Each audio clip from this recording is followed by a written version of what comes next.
Hey everyone, it's Dr. Karen, and today is a set of labs from a 62-year-old postmenopausal lady who also has a history of a hysterectomy and her ovaries removed. So she reports using an oral estradiol 2 months ago.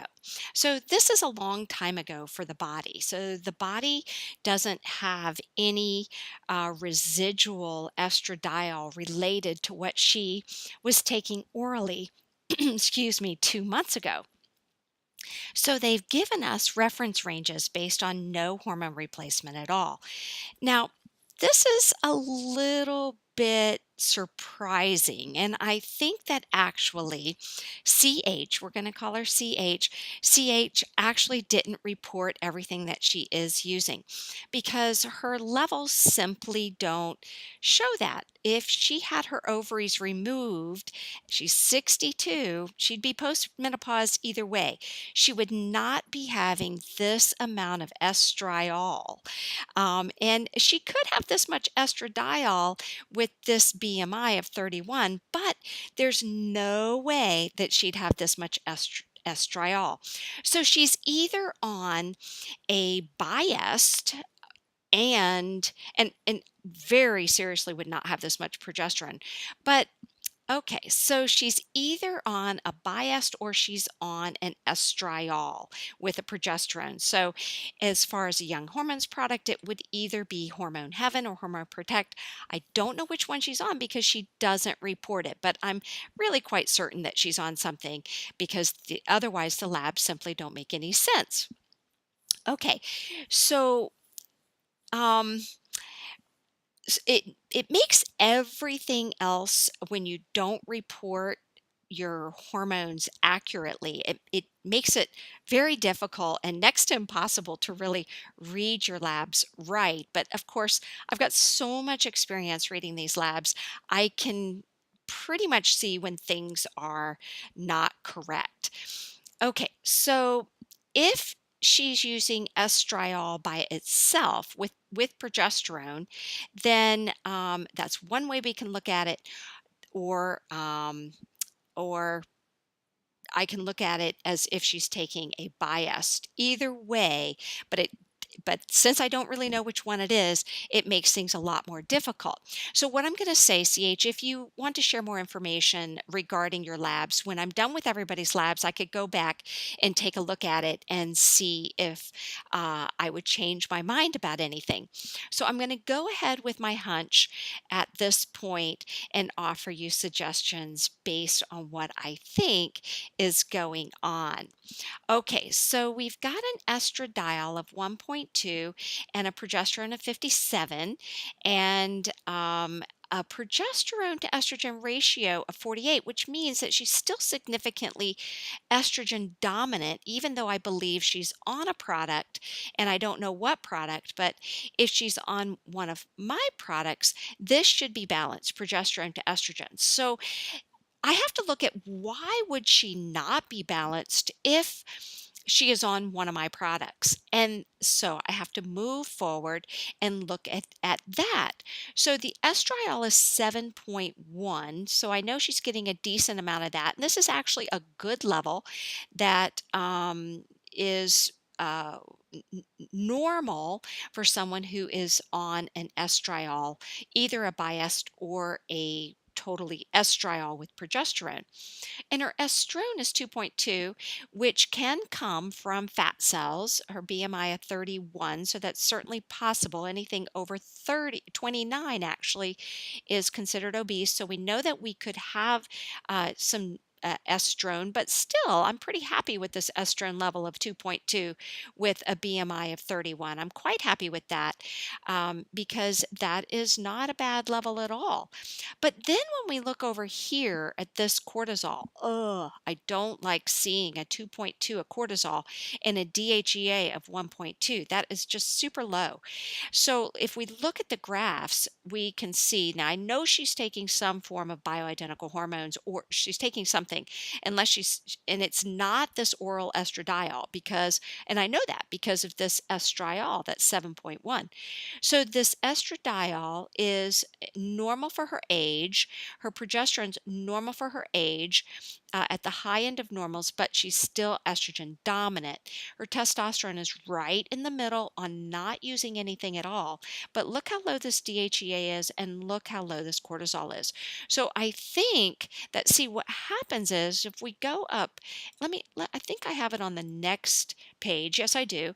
So with this estrogen dominance, even though I know she's on something with this high estriol, I know that she is really consuming a lot of progesterone to make cortisol because she has this low cortisol level and this low DHEA level that is also that comes from the adrenal glands. This DHEA comes from the adrenal glands. So if our adrenal glands are fatigued, if they're tired, if there's a dysfunction in the entire adrenal axis, then we're going to have low cortisol and we're going to have low DHEA because the adrenal glands cannot produce adequate cortisol and DHEA for our body functions. So this is how I know that her adrenal glands are really quite fatigued, even if she's on a good product that should balance this progesterone to estrogen ratio. So you see that this can happen. You can have an estrogen dominance if your adrenal glands are suffering. So let's go down and take a look to see if this is indeed happening. We can look at her symptoms, and we see that if we look at an overview, her symptoms weren't that I that great for me either. So, I mean, there's just so many oddities in CH's report. One, I know that she didn't report what she's really using accurately.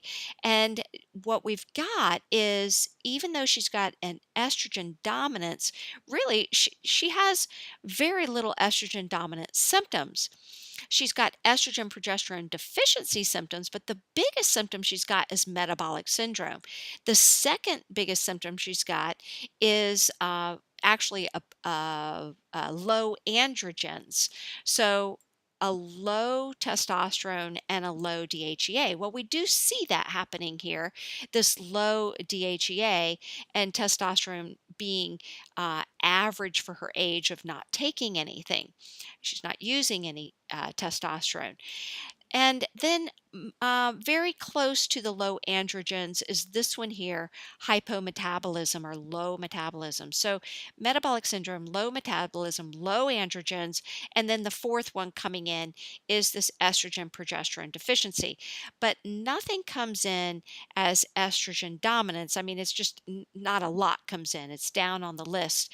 And then high androgens come down on the list too. So we've really got, and here's her low cortisol symptoms. Low cortisol symptoms are down here. So it's like this the sixth one down. So as you can see, these symptoms aren't that great, in terms of defining what we've got. She does have, when you look at these three together, the foggy thinking, memory lapse, tearful, these are all estrogen and progesterone deficiencies, and high cortisol. But so low metabolism, high cortisol, low androgens, estrogen, progesterone deficiencies. Just not a really well read. These symptoms don't really help me tremendously at all. So I really have to go with what the labs show. I have, instead of being able to really look at CH as a, holistically, I have to look at this, and I have to know just from my experience that she's using something that has estriol in it, either an 80-20 or a 50-50 estradiol, and or 100% estriol, and that she is significant. Her a big problem that she has is adrenal situation. So this was a hard lab for me. Try to do me a favor. These aren't really easy for me. I'm doing them day and night. I want you to be very careful in what you write as far as what you're uh, what you're using. So I think based on this DHEA and cortisol, that CH is pretty much drained, really drained. And so I really think that we need to go straight to hormone heaven. So it was 2 months ago that she used estradiol orally. She's not having any hot flashes or night sweats, and she's not really having a tremendous amount of um, um, estrogen dominant symptoms, but she is having some estrogen and progesterone deficiency symptoms like this foggy thinking, memory issues. And maybe that's what's going on, foggy thinking and memory issues. Maybe CH is having some problems with that. And that, you know, you know, we make a lot of mistakes when we have foggy thinking and memory issues. She's also tearful, so maybe a little sad. She's got some aches and pains and some waist gain. These are all estrogen and progesterone deficiencies. And so I think hormone heaven, we've got to get her back on this a good hormone situation.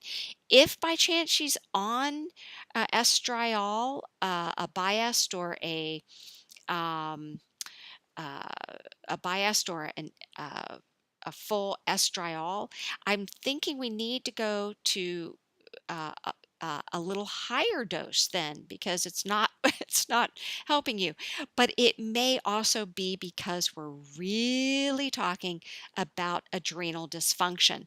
So let's start over. 2 pumps twice a day of hormone heaven, and right now, I don't think more is going to be needed until we fix this estrogen dominance and we fix the adrenal axis dysfunction. So, with a significant adrenal axis dysfunction, you're going to be using up a lot more progesterone because you're going to need this cortisol.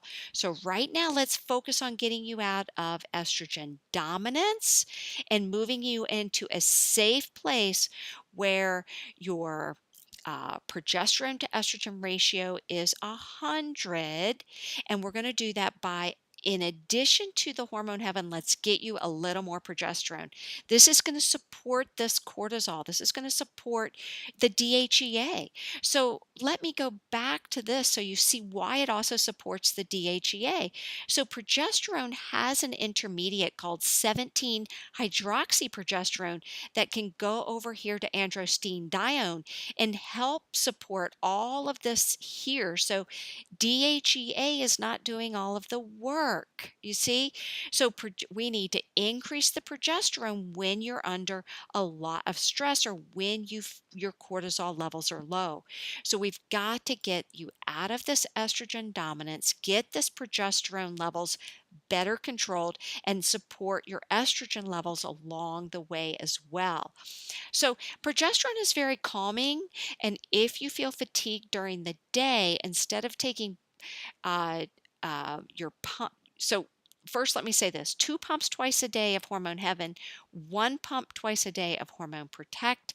And if you feel fatigued with Hormone Protect in the morning, just use both your pumps of Hormone Protect at night. You may want to watch this over again. I know this is really fast and quite a bit. I think you won the won, won the if there was a contest as to how many slides you have, this is probably it. So we also need to support DHEA. So you need to start with DHEA 5 milligrams for about 2 to 4 weeks. I usually say wait a month, but I'd like to see you pop this up to 10 milligrams because that cortisol level really bothers me. Now, this is going to help your testosterone a little bit, but I don't want you to go over 10 milligrams. If you need more than 10 milligrams orally, you may need a DHEA cream of of about 2 to 4 milligrams. So I'll tell you about that in a moment. So, what about the adrenals? Because we know that those are suffering. We need to get that adrenal access better off. So you've got the hormone heaven, the hormone protect, the DHEA. This is all going to help your cortisol axis, but we also need adrenal. You don't have any anxiety, you don't have any nervousness, you don't have any irritability. And when I look at your symptoms, so you're the perfect candidate for adrenal glandulars. Adrenal has that adrenal glandular that is actually going to help support your adrenal glands even further than these adaptogens adaptogens, which you also need, and the nutrients for your adrenal glands. Now, make sure you're taking a good multivitamin and mineral as well. So, this very low DHEA and very low cortisol definitely need more progesterone. That's why we're adding that hormone protect. But when we look at any nervousness, irritability, or anxiety, you rated all of these as not present. So, assuming that that is correct, this Adrenal is the right product for your adrenal glands. Okay, so you're already trying. I think that what you're feeling is exhaustion. So you're already trying to help your own thyroid gland with some sublingual iodine.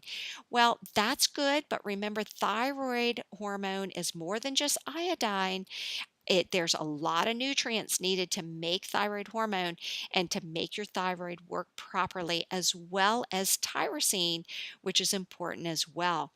So I know you're working on that. So there's something going on. And when you look at your symptoms, sure enough, the second one from the top, your number one is metabolic syndrome, but the second one from the top is low metabolism.